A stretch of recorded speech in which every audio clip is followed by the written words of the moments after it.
va ouvrir la parole de Dieu. Vous allez bien? Toujours? Ça va? Vous êtes toujours là? On est très contents toujours d'être là. Ils sont beaux, hein, les enfants. Hein, ils sont magnifiques. Hein.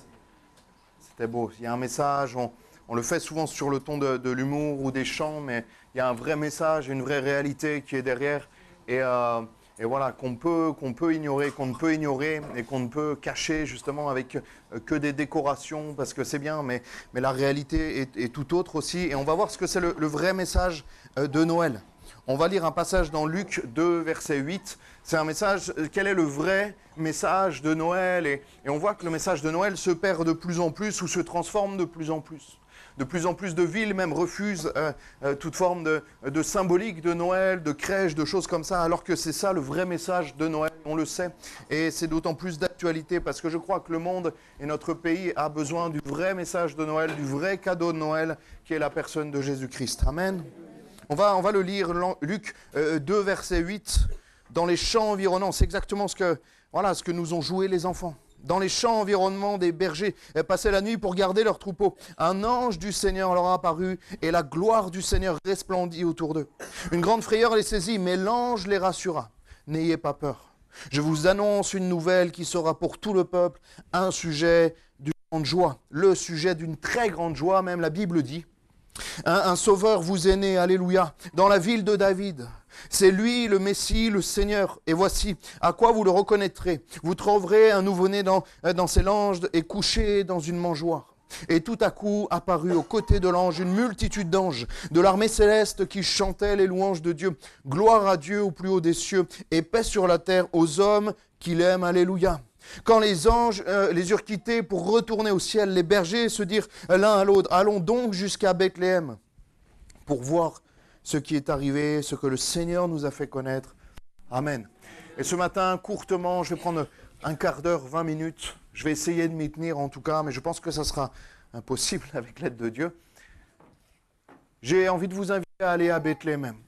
J'ai envie de vous inviter à voir ce qu'est vraiment le message de Noël. Qu'est-ce que veut dire vraiment Noël et quel est ce vrai cadeau? Il nous est parlé d'une très grande joie. Il nous est parlé d'une paix qui nous viendrait du ciel. Et je crois que de plus en plus, les personnes ont de moins en moins de joie. Je crois que les personnes qui nous entourent, en France notamment, ont moins en moins de paix à l'intérieur d'eux.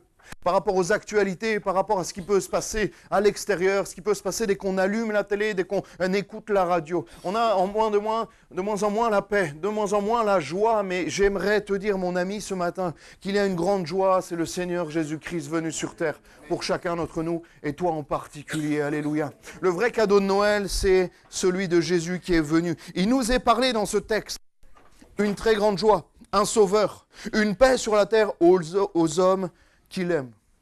Est-ce que tu sais que Jésus t'aime? Il y en a qui ne le savent pas, donc je vous invite à leur dire. Dis à celui qui est à côté de toi, Jésus t'aime. Jésus t'aime tellement qu'il a donné sa vie pour toi, alléluia. C'est une réalité. C'est une réalité. Ce n'est pas parce que tu ne le sais pas que ce n'est pas vrai. Et je te l'apprends aujourd'hui, nous te l'apprenons aujourd'hui. Jésus t'aime, alléluia. Et un plan merveilleux pour toi. Il veut que tu goûtes à cette grande joie aussi. Il veut que tu goûtes à cette grande paix. Normalement, on va goûter à la daube de Charles juste après. Ça sera une très grande joie. Mais il y a encore une plus grande joie, c'est la vie en Jésus-Christ. Alléluia. Et Charles ne m'en voudra pas, il est en haut, il prépare, mais il sait que c'est vrai ce que je dis, c'est qu'il y a une grande joie entre donner sa vie entre les mains du Seigneur. Alléluia. Noël, c'est quoi? Est-ce que vous savez, c'est l'anniversaire de qui est-ce l'anniversaire, les enfants? De maman. C'est vrai. C'était l'anniversaire de sa mère dans la semaine, c'est vrai. C'était vendredi, je crois. C'est vrai. Mais non. Alléluia. De qui? Noël, c'est la présence de Dieu. Ouais, et c'est l'anniversaire de Jésus. En fait, on l'a vu, cet enfant dans la mangeoire, dans la crèche, dans le landau, en fait, c'est la naissance de Jésus. Il y a à peu près 2000 ans, Jésus est venu sur terre. Jésus, le Fils de Dieu, est venu sur terre. Un sauveur vous est né aujourd'hui dans la ville de David. Et on l'a vu avec ce sketch des jeunes. Un sauveur vous est né, pourquoi? Parce que si vous avez Jésus, au-delà de vos bonnes œuvres, tes bonnes œuvres ne te sauveront pas. C'est la Bible qui le dit. Alléluia. C'est une réalité. J'aimerais vous dire et qu'on chante tous ensemble, on ira tous au paradis et que ça soit génial. Mais ce n'est pas le cas. La réalité, c'est que si tu n'as pas Jésus, tu ne peux pas hériter du paradis et de la vie éternelle. Et c'est une réalité, non pas mon avis n'est pas très intéressant, mon avis importe peu. Mais ce qui est important, c'est ce que Dieu dit dans la Bible et dans sa parole, alléluia. En dehors de Jésus, il n'y a pas de salut. Qui aime les cadeaux, les enfants? Ah oui, ils ne sont pas normaux, hein. Les enfants qui n'aiment pas les cadeaux et les grands-enfants, voilà, on aime tous les cadeaux. Tout le monde aime les cadeaux. Et les cadeaux, le principe des cadeaux à Noël, moi, je le dis souvent, mais pendant qu'on était enfant, mes parents me disaient, même à l'école, si tu veux avoir des cadeaux à Noël, il faut que tu sois sage. On vous l'a déjà dit? Bon, bouchez-vous les oreilles, les enfants. Ça me tenait un peu quand même. Et au bout d'un moment, il y a une année où je n'étais pas été sage, et j'avais toujours autant... Vous vous bouchez toujours les oreilles? J'avais toujours autant le même nombre de cadeaux sous le sapin. Et je me dis, en fait, peu importe ce que je fais, j'ai toujours les cadeaux sous le sapin. Pourquoi? Parce que mes parents, ils m'aiment. Et mes parents, ils m'aiment. Et c'est exactement pareil avec le Seigneur. C'est que la vie en Jésus-Christ, c'est un cadeau immérité. C'est bon, vous pouvez enlever. Les petites, ils ont les mains sur les oreilles. C'est bon. La vie en Jésus-Christ, c'est exactement pareil. Jésus est venu sur terre à la croix, on l'a vu et on le sait, il est venu à la croix pour donner sa vie pour nous. Et ça, c'est un cadeau immérité. Dans la Bible, vous savez comment on appelle un cadeau immérité? On appelle ça une grâce. Quand il y a une grâce, même une grâce présidentielle envers un prisonnier, c'est un cadeau qui ne mérite pas, qu'on ne mérite pas, et pourtant qu'on a quand même. C'est pas Morgane, elle a dû avoir des cadeaux pour son anniversaire, elle n'a rien fait pour mériter les cadeaux. C'est son anniversaire. Cette date-là, c'est aujourd'hui, elle a des cadeaux parce que c'est son anniversaire. Et c'est exactement pareil avec le Seigneur Jésus-Christ. Il y a juste besoin de l'accepter. Il y a juste besoin d'ouvrir ce cadeau pour voir ce qu'il y a à l'intérieur. Et c'est exactement pareil, la vie en Jésus. Il n'a pas besoin, comme les jeunes l'ont dit, de payer, de lire la Bible 20 fois, d'aller à l'église même tous les jours, d'allumer des cierges ou d'être cousin avec le pape ou d'aller à Lourdes sur les genoux. Ce n'est pas ça. La Bible dit que le salut en Jésus-Christ est uniquement au travers des pardons de nos péchés. Amen. Le fait de demander pardon, Jésus, pour mes péchés et d'accepter Jésus dans sa vie personnellement nous fait passer de la mort à la vie. Alléluia. Et ce que je dis, tout ce que je dis, vous pourrez le lire dans la Bible et dans la parole de Dieu pour le confirmer et pour l'attester. Alléluia. Ce n'est pas juste une histoire de Noël, ce n'est pas juste des petits lutins, un Père Noël, des choses féeriques qui sont complètement de l'ordre de l'imaginaire pour égayer notre vie et notre quotidien. C'est sympa, il y a des choses qui sont sympas, le sapin, j'ai un sapin chez moi, c'est super, j'ai des guirlandes tout autour de... J'ai acheté une guirlande de 20 mètres, elle fait tout mon salon, c'est magnifique. Ça, c'est joli. Mais le plus beau des messages de Noël, c'est la naissance de Jésus-Christ. Alléluia. Amen. Parce que les guirlandes et le sapin ne vont pas changer ma vie, mais Jésus, lui, a changé ma vie. C'est pas juste un livre, la Bible, c'est pas juste un livre démodé qui pourrait avoir pris des années et de la poussière dessus, non. C'est un livre qui a jamais été d'autant plus d'actualité aujourd'hui. Parce que tu peux goûter à cette paix, tu peux goûter à cette joie dans ta vie en accueillant Jésus-Christ dans ta vie. Ce n'est pas juste un concept, c'est pas juste parce que, excusez-moi, mais les chrétiens, on n'est pas juste des personnes qui aiment chanter. J'aime pas forcément chanter, mais j'aime louer le Seigneur. Les chrétiens, ce n'est pas juste des personnes qui s'ennuyaient le dimanche matin, le mercredi ou le vendredi soir, qui ne savaient pas quoi faire chez eux. Ils ont dit, on va se réunir, on va chanter un peu ensemble, ça sera sympa, ça passera le temps. C'est parce qu'on a une véritable rencontre avec le Seigneur. Et ça a changé toute notre vie. Et ça a bouleversé même notre paix intérieure. Moi, j'étais rempli d'angoisse, j'étais rempli de tristesse dans ma vie. J'avais tout pour être heureux et je n'étais pas heureux parce que le Seigneur n'était pas là. J'ai essayé plein de choses pour combler ce vide à l'intérieur de moi. Et il n'y a que le Seigneur Jésus-Christ qui a pu me donner une paix véritable. Alléluia. Une paix qui ne dépend pas des circonstances, des épreuves qui sont toujours là, je vous le rassure. Ma vie, j'ai des épreuves, j'ai des difficultés, j'ai des combats. Mais il y a une paix qui est là, il y a une stabilité. Parce que ma vie, j'ai décidé de la poser, de la baser sur Jésus-Christ, sur le solide rocher. Alléluia. Amen. Jésus n'est pas juste un super-héros, mais c'est le Fils de Dieu. Alléluia. Le Fils de Dieu fait homme pour nous, par amour. Et cette question, on pourrait se poser. On a vu, les enfants nous ont dit que l'enfant était dans le berceau, dans la mangeoire. Mais où est Jésus aujourd'hui? C'est une véritable question. Où est-ce que Jésus est aujourd'hui en 2023 en France, à Nice, à Lariane? Où est-ce qu'il est? La Bible nous dit, gloire à Dieu au plus haut des cieux et paix sur la terre aux hommes qui l'aiment. Et aujourd'hui, laisse-moi te dire, Jésus n'est plus un petit enfant qui serait dans une crèche.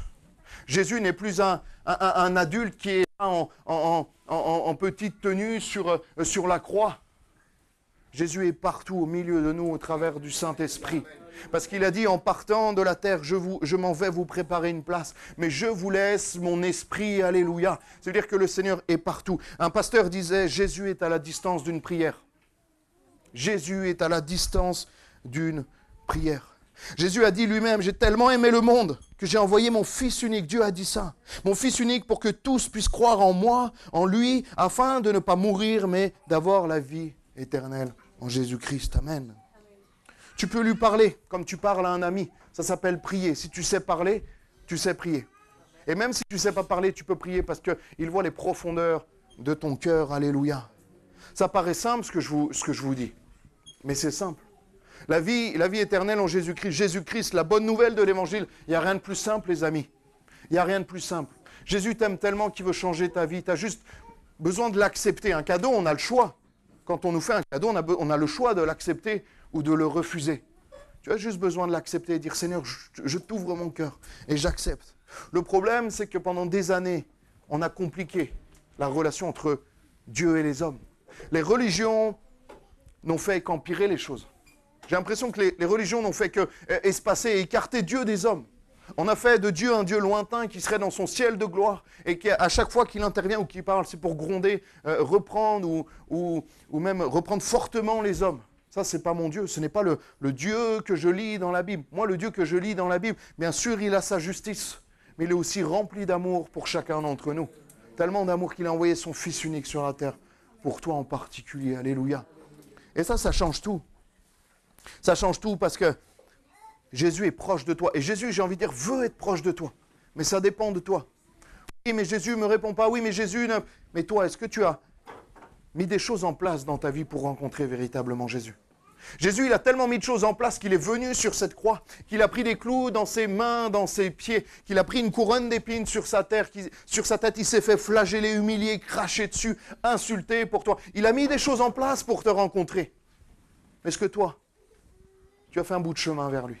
Est-ce que toi, tu lui as donné, j'ai envie de dire, cette occasion de venir dans ta vie? Et c'est ce qu'on va faire. On va prendre un temps pour prier. Mais c'est une réalité. Vous savez que on a fêté l'anniversaire du coup de Morgane. Désolé, je te prends un exemple. Hein. C'est la faute de ton fils. Morgane, elle a un certain âge. On ne lui demandera pas son âge par politesse. Moi, j'ai un certain âge. Et au fur et à mesure, on prend de l'âge. Je ne vous l'apprends pas. Et à un moment donné, le Seigneur va nous reprendre. À un moment donné, notre vie ici-bas, elle va s'arrêter. Et là, il va se passer ce qui s'est passé dans le sketch des jeunes. Et ça sera beaucoup moins drôle. Il n'y aura pas Claude qui va lancer des musiques. Il n'y aura pas tout le monde qui va rigoler. Il n'y aura pas la petite musique à la fin. Mais ça sera une réalité.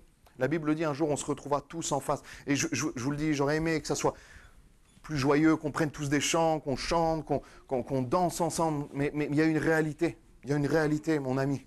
Et j'ai un poids sur le cœur, j'ai une responsabilité devant Dieu de vous dire la vérité pour que vous puissiez faire ce choix.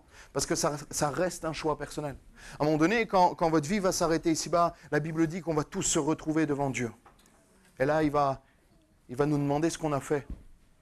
Non pas en bonne action ou en mauvaise action, mais est-ce qu'on a accepté son Fils Jésus-Christ, personnellement, comme Seigneur et Sauveur. Et en fonction de ça, on l'a vu, la dernière, Anastasia, elle n'était pas meilleure que les autres. J'ai envie de dire, elle était peut-être même pire avant. Mais elle avait Jésus avec elle. Ça ne dépend pas de toi. Si tu as Jésus dans ta vie, ce n'est pas toi qui vas monter sur la balance, c'est lui. Ça va dépendre de lui, de ce qu'il est, de ce qu'il a fait pour chacun d'entre nous. Alléluia.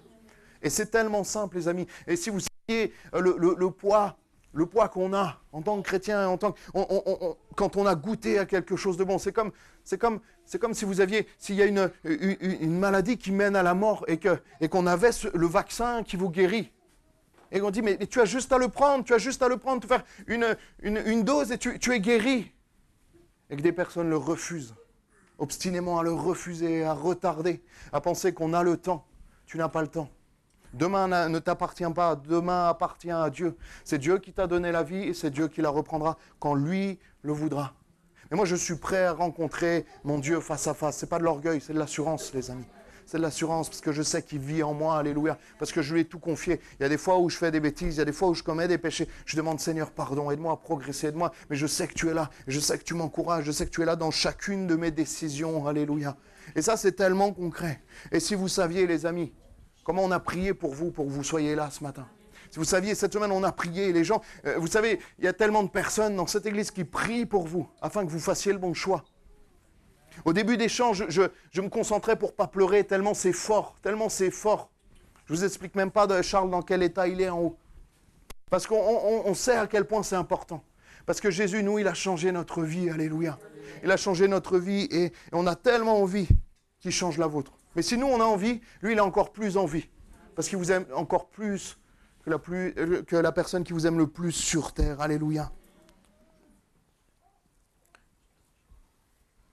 Le Seigneur nous invite à aller jusqu'à Bethléem pour voir ce qui est arrivé. Et Bethléem, on pourrait dire que ça s'appelle la croix. Venir, la révélation de la croix. La révélation de ce que Jésus a fait pour chacun d'entre nous. Nous, il est plus sur la croix. Parce que la Bible nous dit qu'il est ressuscité le troisième mort, qu'il est mort mais qu'il a vaincu la mort. Alléluia. Et moi j'ai confié ma vie au seul et à l'unique personne qui a vaincu la mort. Parce que cette personne pourra, la personne de Jésus-Christ, Dieu le Fils, pourra me faire passer dans la vie éternelle. Parce que notre corps, lui, n'est pas éternel. Vous le voyez, moi je disais à l'église, je ne suis pas très vieux, mais je regarde des photos quand j'avais 10 ans de moins, je vois une différence quand même. Ça vous parle ? Certains, vous pouvez faire 50 ans en arrière, il y a une différence quand même. Je dis, mais ok, mon corps, il se dégrade au fur et à mesure des années, c'est un constat. Je cours moins vite que quand j'avais 20 ans. C'est vrai, hein? Pourtant, je ne suis pas vieux, je vous entends d'ici. Mais il y a une réalité. Si ton corps son état va empirer, c'est normal, ou se stabiliser, mais à la fin, voilà, c'est le corps qui lâche. Mais l'âme, elle est éternelle. L'âme, elle est éternelle, c'est la Bible qui le dit. Et s'il y a, comme on l'a dit, Jésus-Christ dans ta vie, tu vivras pour l'éternité. Et encore une fois, ce n'est pas ce que je pense, ce n'est pas ce que... C'est au-delà de ça, c'est la Bible, c'est la parole de Dieu. Tu vivras pour l'éternité. Et malheureusement, si tu n'as pas Jésus avec toi dans ta vie, je ne te parle même pas de religion, je ne te parle même pas d'église, je ne te parle même pas de tout ça. Je ne parle de baptême enfant, je ne parle pas de ça. Je parle de Jésus dans ta vie. Si tu n'as pas Jésus dans ta vie, malheureusement, ça sera la mort éternelle. C'est ce qu'on a vu pendant ce sketch et c'est une réalité. Alléluia. On va reprendre des chants, ne vous inquiétez pas, ça va égayer un peu tout ça, hein, mais je suis désolé, mais c'est une réalité qui est tellement importante. Mais quand tu as Jésus dans ta vie, c'est pas triste, ça fait pas peur. Parce que nous, on sait où on va, alléluia. Ah, j'ai cette assurance qu'un jour mes yeux verront le Seigneur et qu'il va me dire, viens Samuel, rentre avec ceux qui t'ont précédé. Et je vais vous revoir. Et moi, mon rêve, c'est de tous vous revoir. Ah, il y a Didier, il est parti un peu avant, on avait pleuré, mais pourquoi on a pleuré? Il était juste là. Ah, Charles, il est là. Claude, il est là. Bernadette, elle est là, super. On est tous ensemble pour l'éternité. C'est long l'éternité, mon ami. C'est très long l'éternité. Et nous, le problème, on a un problème en tant qu'hommes et femmes, c'est qu'on mise tout sur 80-90 ans. 100 ans, 120 ans pour les plus chanceux. Je crois que c'est le record. Mais l'éternité par rapport à 100 ans, c'est un confetti, mon ami. C'est un confetti. Parce que l'éternité, ça dure éternellement. Alléluia. Je vais inviter peut-être Josias au piano. On va juste prier à un moment donné. Je ne peux pas vous laisser. Après, il y a les deux chants des jeunes, mais je ne peux pas vous laisser repartir comme ça sans vous donner l'occasion de prier pour vous. On va prier, mais juste avant, je voulais vous dire que voilà, de rencontrer le Seigneur, de donner cette occasion au Seigneur de... Tu es venu peut-être bien sûr pour un spectacle de Noël, pour voir les enfants, ils sont magnifiques, ils ont bien bossé, c'est merveilleux. Mais il y a tellement plus que ça. Il y a tellement plus qu'un simple spectacle de Noël où tu vas reprendre ta vie habituelle. Et non, ta vie ce matin. Ta vie peut changer aux 2 avenues des Églantines parce que Jésus est ici, alléluia. Et ta vie peut changer, tu peux repartir différemment de comment tu es rentré. Parce que c'est concret ce que je dis. Alléluia.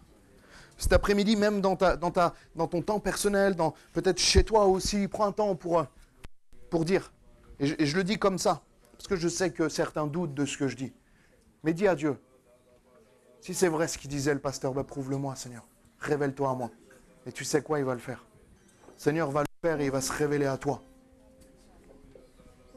On va prendre un temps pour prier.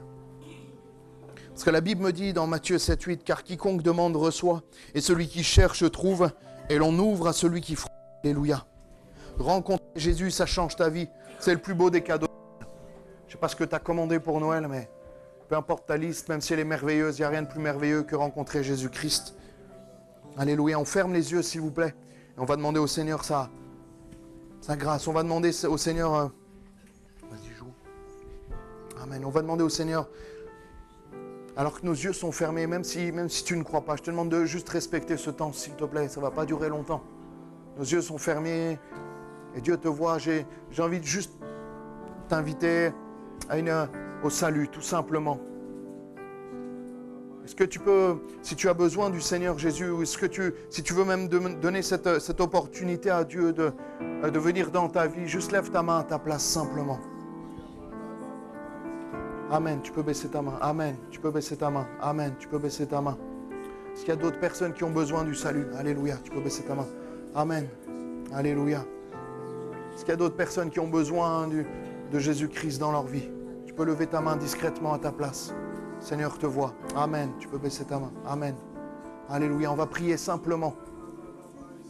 C'est concret, ce que je dis c'est concret. Ce n'est pas juste une pensée positive. Pense qu'il y a quelqu'un au-delà et ça te rassure. Moi, je n'ai pas besoin d'être rassuré. Je n'ai pas besoin d'être rassuré.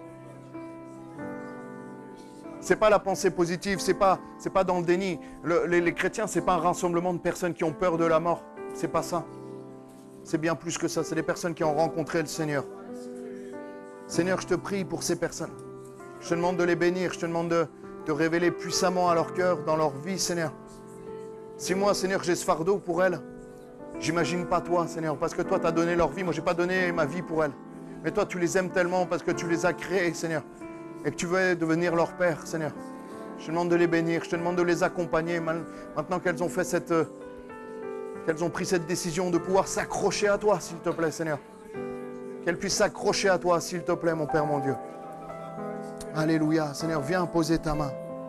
Viens poser ta main, Seigneur Dieu. Alléluia. Jésus.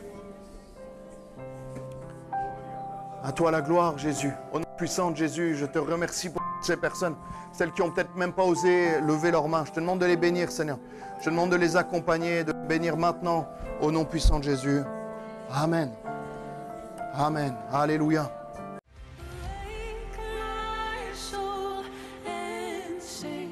Sing his praise aloud.